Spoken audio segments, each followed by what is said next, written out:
Hey guys good morning. আশা কৰোঁ সকলোৱে ভালে আছে। আজি আপোনালোকক মই মোৰ অৱস্থাটো দেখাম দেই। ৰাতিপুৱা মোৰ ঘৰৰ অৱস্থা কেনেকুৱা হয় সেইটোকে দেখাম বুলি ভিডিঅ'টো কৰি থ'লোঁ। এইফালে চাওক দেই, ল'ৰাটো স্কুল যোৱাৰ পিছতেই ঘৰৰ অৱস্থা চাওক। গোটেই বস্তু পেলাই মেলি তাক কিমান শিকাওঁ বস্তু নেপেলাবা, এনেকৈ পেলাই নথবা বুলি।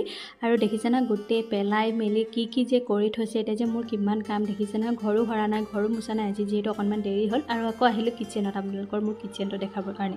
চাওকচোন কিটচেনতো গোটেই খেলি মেলি হৈ আছে, যিহেতু সিহঁতক খুৱাই বোৱাই পঠোৱাৰ পাছত একো কাম কৰা নহয়।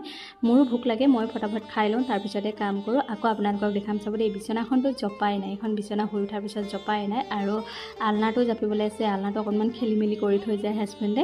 সেইখিনি গোটেইখিনি কৰিবলগীয়া হয়। আৰু বেলেগ যোনটো ৰুম আছে সেইটো ৰুমহে অকণমান চিজিল হৈ থাকে। পূজা কৰা ঘৰ যিটো, সেইটো ৰুম কিন্তু ধুনীয়া চিজিল হৈ থাকে। সেইটো ৰুমৰ কাৰণে একো প্ৰব্লেম নাই। সেইটো ৰুমটো চাফা নকৰিলেও হৈ যায় মানে। এইটো দেখিছে ন, এইটো চিজিলেই হৈছে। কেইটামান কাপোৰ হেড আছে তাত। আজি ভিডিঅ'টো ইমানেই আছিলে। আজিলৈ বাই বাই।